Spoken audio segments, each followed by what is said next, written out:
Free kittens. Whenever I see one of those signs advertising cheap, easy love, I am reminded of my darkest hours, when I fed my addiction to affection, to a love, a life I could control, to something that needed me. Surely they'll love me and quell the devouring loneliness and disconnection, like little furry whores without the sex. Wrong kind of pussy, wrong kind of love. When I had a full harem, I discovered there is such a thing as too many. They were infested with parasites and ailments. Without constant attention, they would shit on and defile my every possession. My childish and selfish delight turned into an overwhelming nightmare. I did not know how to handle them. Never did. Never her, never myself. Each time I put one down, I'd see their scared faces, pleading, "Why don't you love me?" "'Cause," I'd say, "she didn't love me." None of them do. They won't keep me, I can't keep you. Unable to understand why, as I snuffed the life out of a deep little creature. Pushed to the brink, they became souvenirs of desperation. This horrifies you. You're right, horrifies me too. I cared more for those cats than my grandmother that year. At her funeral, I said prayers for them. Her entire 77 years more worthless than several weeks with each cat. Grandma deadened my heart by her own callousness. The kittens, by my own hand for their innocence.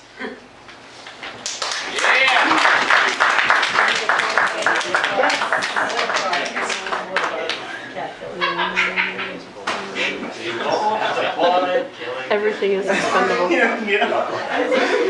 all just applauded. I know. That's hilarious.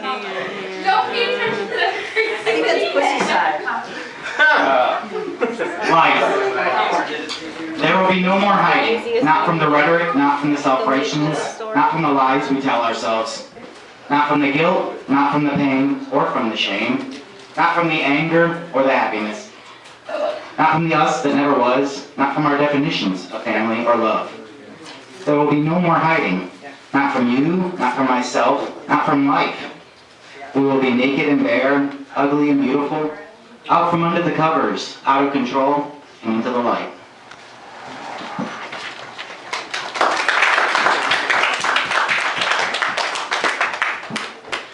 Lovejoy. It all started Valentine's Day, a day of plastic hearts and candied affections. Two love-weary travelers, overwhelmed by loneliness and desire, found solace in each other's arms. Our stark white uniforms mingled, our glasses clinked, our lips met. While the sins of love lost hung like an albatross and pressed a crooked heart into your bare skin. So beautiful a moment for such a deceitful act. You spent the whole night transfixed, listening to my heartbeat, amazed that something so beaten could still function. In the beginning, you were the crush, a passing fancy, I was sure. Bored of my desperation and your compassion, but that act crushed the crush. One simple kiss spoke the words, "I love you," and began our own false romance. I could see how beautiful you were, inside the shell of obscurity.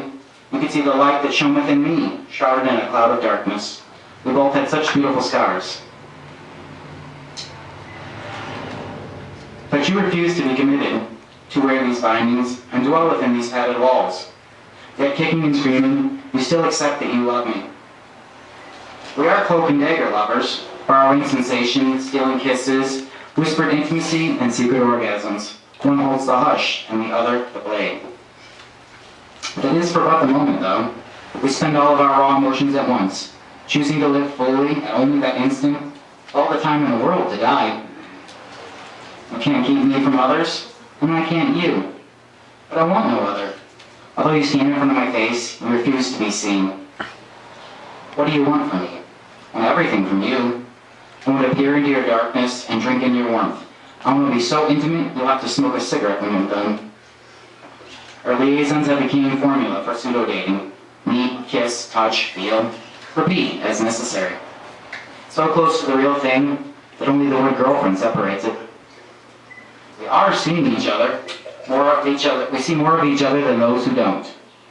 We even see the barbed wire that separates us, digging into our skin, ignored, while we exchange momentary, blissful passion. I love you for now. Tomorrow, who knows? Will surely go to a hell of my own making for loving you, sullying, dirty, and corrupting you, and it is that fact that keeps you from me. The guilt of my sin, the heft of your innocence, weighs heavily on my soul as I drag you down with me. But in spite of me, a new hope was born in utero. Inside this woman came new light. Enveloped in your angel was proof that I could love again. You will hurt me, I will hurt you. To which I reply, please do. Don't you dare stop. For love of your God, let me feel something. Some love is better than none. Pain is better than the void. Let's just live in the moment and agree that this is weird and dirty and cheap. All I can say for certain is, I love you. You say that you love me. What does I love you mean? And it doesn't mean I want you.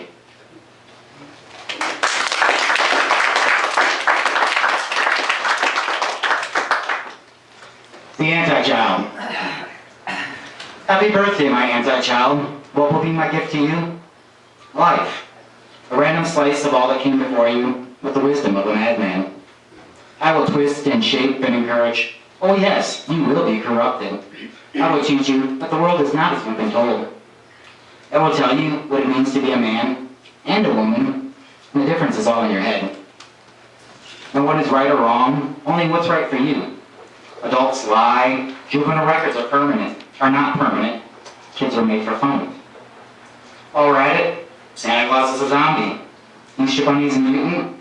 Unicorns are a government conspiracy. And then I'll tell you, could be lying, but think for yourself. Bet you can come up with a better story. And no, the sanest man in the room, probably the most insane. Life will hurt and often suck, but don't give up. Women will break your heart. Growing up is a sin, but be responsible for yourself. Never take anything too seriously, but do everything with absolute sincerity. Question everything. Take nothing for granted. Seek the answers yourself. Answer. Who am I? Then go out with Nerf guns blazing. I will teach you to create, to turn garbage into gold, to give your thoughts form, and give your hands their due. To see potential and possibility where others only see trash and hopelessness. Everything is art. You will write on paper bags and doodle on receipts. Grab the nearest object and give way to your soul.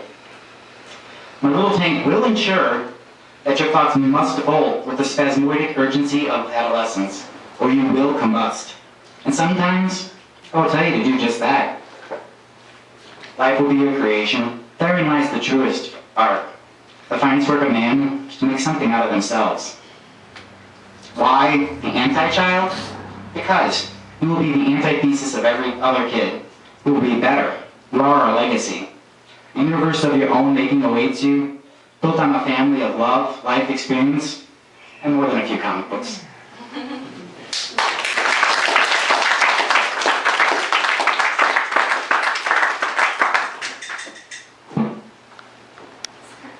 It all started with love. Strangers become friends, friends become lovers, lovers betray.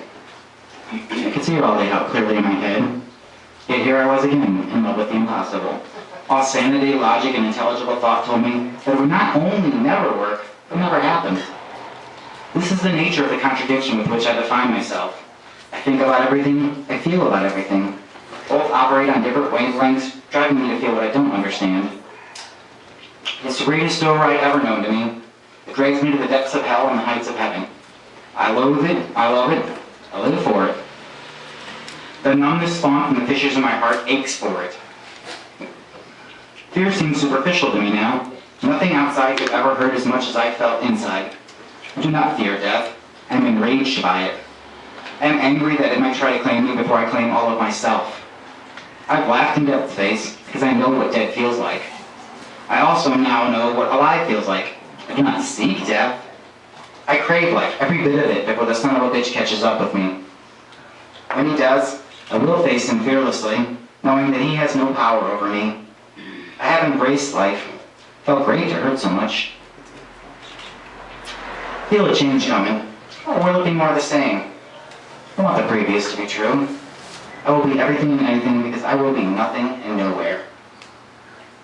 Rage fuels me, the smoke of sadness filtering in the distance. The signals leading a trail all the way back to who I was. Let the fires burn.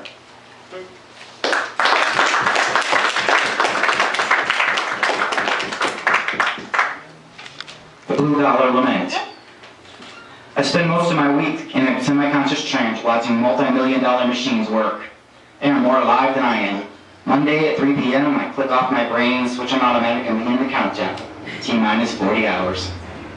Each minute that ticks by in the dull monotony slowly steals my sanity, bit by bit. The vampire conglomerate that signs my check robs me of my youth, intelligence, and vitality till I'm just another mindless automaton.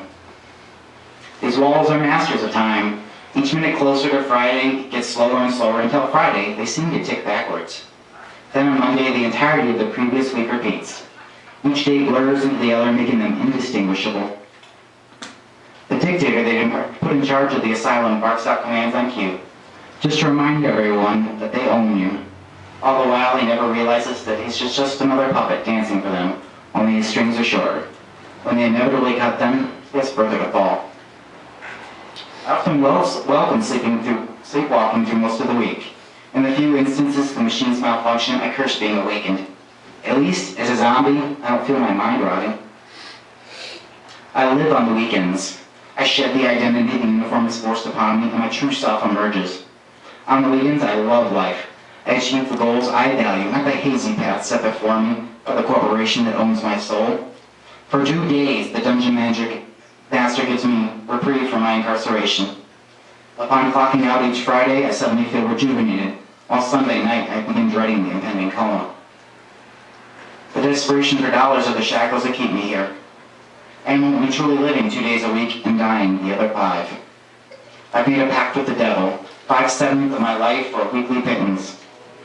Until the decay of my body matches that of my brain, I return weekly to mind-numbing tedium, the memory of my weekend existence fading into the background. This was written January 28th, 2008, while on the job. It's edited and organized into sensibility on a weekend.